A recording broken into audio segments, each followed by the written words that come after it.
Ustadz, lah sekarang yang di alam barzah ngapain? Yang di alam barzah ini sekarang kita harus paham, alam yang dilewati manusia itu 4. Ada alam janin, ada alam dunia, ada alam barzah, dan ada alam akhirat. Nah sekarang yang di alam barzah ngapain Ustadz? Di alam barzah itu 2. Kalau tidak mendapatkan naim, dia mendapatkan adab. Kalau tidak mendapatkan kenikmatan, maka dia mendapatkan adab. Dan manusia ketika di alam barzah, maka mereka diperlakukan oleh Allah sebagaimana amal yang mereka lakukan ketika mereka di dunia. Makanya macam-macam, beda-beda. Ada roh yang ditaruh di dalam barzakhnya, dilapangkan antara pandangan dia dengan ke surga. Maka dia melihat surga dan dia menikmati itu setiap waktunya dan setiap saatnya. Itu kenikmatan. Ada roh yang kemudian tergantung antara langit dan bumi. Siapa roh itu?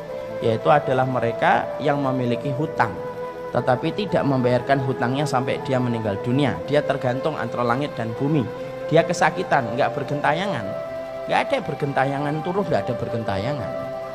Maka kemudian di alam barzah itu beda-beda. Ada yang mendapatkan kenikmatan, ada yang ditaruh di sungai darah, dia melipir, setiap dia melipir dilempari batu sampai pecah kepalanya. Siapa? Pemakan riba. Ada yang kemudian ditaruh di tanur. Tanur itu periuk, masuknya kecil, kemudian bawahnya gede. Untuk siapa? Mereka para pezina yang tidak bertobat sampai kemudian mereka mati dengan zina yang mereka kerjakan. Dididihkan oleh Allah setiap waktunya. Makanya zina itu urusan gede, itu zina. Urusan yang tidak bisa dipandang remeh itu urusan zina. Maka dipanaskan.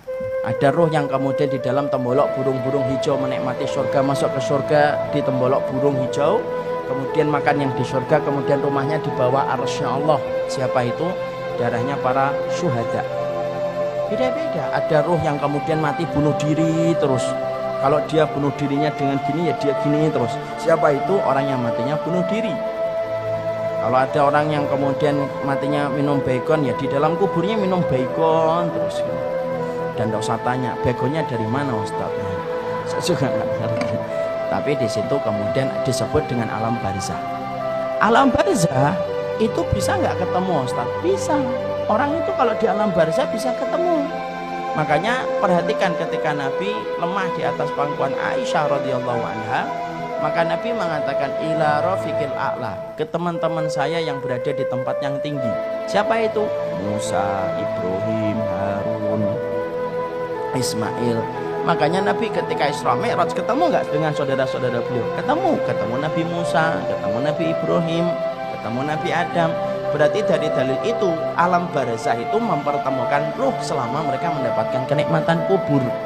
Keluarga kita ketemu dengan keluarganya selama mereka sama-sama mendapatkan kenikmatan kubur. Jadi maaf, kalau orang tua kita, bapak kita meninggalnya di Aceh, ibu kita meninggalnya di Timur-Timur, selama mereka sama-sama mendapatkan kenikmatan kubur, maka mereka ketemu. Karena alam barzah itu tidak sendirian. Alam barzah itu mempertemukan dengan saudara-saudaranya, syaratnya satu, sama-sama mendapatkan kenikmatan kubur. Dan kita saling bisa mengunjungi satu ruh dengan ruh yang lainnya ketika di alam barzah. Makanya kita kemudian mendapati satu hadis yang disebutkan Rasulullah, roh itu kalau mereka berada pada kenikmatan kubur, mereka saling kumpul. Makanya kalau ada roh yang baru datang, baru meninggal dunia, mereka menyambutnya. Dan pertanyaan mereka, pertanyaan tentang keluarga-keluarga mereka yang mereka sudah tinggalkan lama ketika terputus kabar dari urusan dunia. Ruh-ruh yang lama itu akan tanya sama ruh yang baru, gimana kabarnya anak saya, gimana kabarnya suami saya, gimana kabarnya keluarga saya. Itu akan ditanyakan kepada ruh yang baru datang. Itu kata Rasulullah, hadisnya sahih. Kadang-kadang mereka bertanya, gimana kabarnya fulan? Maka ruh yang baru datang itu berkata, loh, fulan itu sudah meninggal sebelum saya, dia sudah meninggal sebelum saya. Lalu kemudian apakah dia tidak datang ke tempat ini? Baru kemudian dijawab, oh kalau dia tidak datang, kalau meninggalnya sebelum kamu, kok tidak datang kepada kami, fa'idha huwa ila hawiyah, berarti dia pergi ke pangkuan api neraka. Nah disitulah ruh itu ketemu. Dan ruh kemudian mereka bertanya kepada ruh yang baru. Makanya kita mendapati bahwasanya itulah yang dinamakan dengan alam barzah, masih bisa bertemu. Siapa ruh yang tidak bisa berkumpul? Ruh yang mendapatkan azab kubur itu tidak bisa ketemu.